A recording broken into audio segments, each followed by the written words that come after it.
రైట్గా detail చూస్తే ఎలాంటి విపత్కర పరిస్థితులనైనా ధైర్యంగా ఎదుర్కొనే ఆత్మవిశ్వాసం మహిళల్లో పెరగాలని జిల్లా కలెక్టర్ రాజర్ష అన్నారు.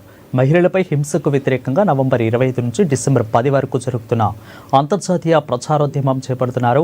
ఈ నేపథ్యంలో సఖీ కేంద్రం, జిల్లా మహిళా శిశు వికలాంగుల వృద్ధుల సంక్షేమం శాఖ ఆధ్వర్యంలో శనివారం పట్టణంలోని న్యూ అంబేద్కర్ భవన్లో నిర్వహించిన అవగాహన కార్యక్రమానికి కలెక్టర్ ముఖ్య అతిథిగా హాజరయ్యారు.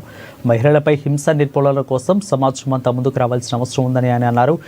కుటుంబం నుంచి కార్యాలయం వరకు ప్రతి స్థాయిలో మహిళలకు సురక్షిత వాతావరణం కల్పించడం ప్రభుత్వంతో పాటు సమాజ పౌరుల బాధ్యత అని పేర్కొన్నారు. అవగాహన కార్యక్రమాలు కేవలం రూపచిత్రాలుగా కాకుండా ప్రతి ఒక్కరిని ఆలోచనలలో మార్పు తీసుకువచ్చే దిశగా సాగాలని అన్నారు. మహిళలు చైతన్యవంతులై తమ హక్కులపై అవగాహన పెంచుకున్నప్పుడే నిజమైన సామాజిక మార్పు సాధ్యమవుతుందని కలెక్టర్ స్పష్టం చేశారు. అవసరంపై వెంటనే సహాయం పొందేందుకు సఖీ కేంద్రం, మహిళా హెల్ప్ లైన్ 181 వంటి సేవలను వినియోగించుకోవాలని మహిళలకు సూచించారు.